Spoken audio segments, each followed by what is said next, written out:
আমার পাড়ায় শর্মা ভাইয়ের বিখ্যাত ডালপুরি আর ফ্যান্টাস্টিক আলুর তরকারি। আমি তো বাজারে গেলে ব্যাগ ভর্তি করে কিনে নিয়ে চলে আসি বাড়ির সবার জন্য।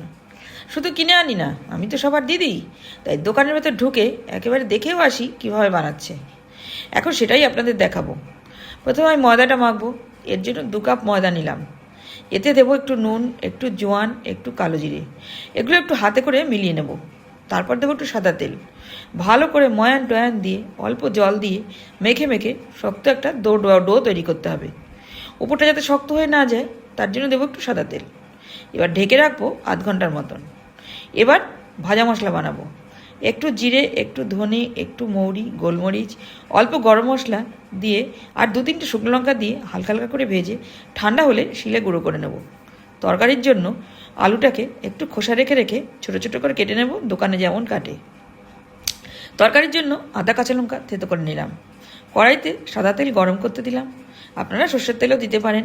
ফোড়নে দেব হিং, গোটা জিরে, থেতো করা আদা কাঁচা লঙ্কা, কাটা টমেটো দিয়ে নেড়ে চেড়ে দেবো একটু হলুদ, একটু নুন। এবার ভালো করে কষে টষে কেটে রাখা আলু, আবারও নেড়ে চেড়ে দেবো সিদ্ধ করা ছোলা মটর। খুব ভালো করে কষা হলে দেবো রসগোল্লার রস। এটা কিন্তু দিতেই হবে, মিষ্টির দোকানে এটাই দেয়, তবেই এত টেস্ট হয়। এবার নেড়ে চেড়ে দেবো জল।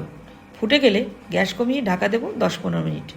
এবার ঢাকনা তুলে দেখাচ্ছি, দেখুন তরকারি হয়ে গেছে।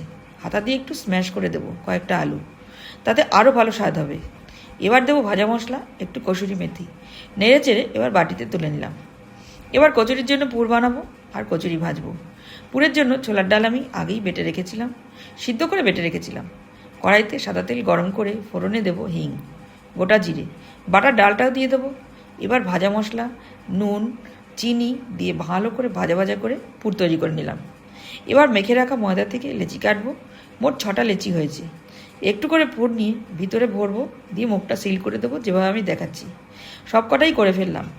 কড়াইতে সাদা তেল ভালো করে গরম করে নেব। একটু করে তেল নিয়ে বড় করে বেলবো। এবার গরম তেলে ছাড়বো। এভাবে সবগুলোই ভেজে ফেললাম। এবার গরম গরম সার্ভ করব। তাহলে বন্ধুরা, আপনারা ভিডিওটা কেমন দেখলেন অবশ্যই কমেন্ট করে জানাবেন। এইরকম নিত্য নতুন রেসিপি পেতে জয়াদিস কিচেনকে অবশ্যই ফলো করুন। সবাই ভালো থাকবেন, ধন্যবাদ।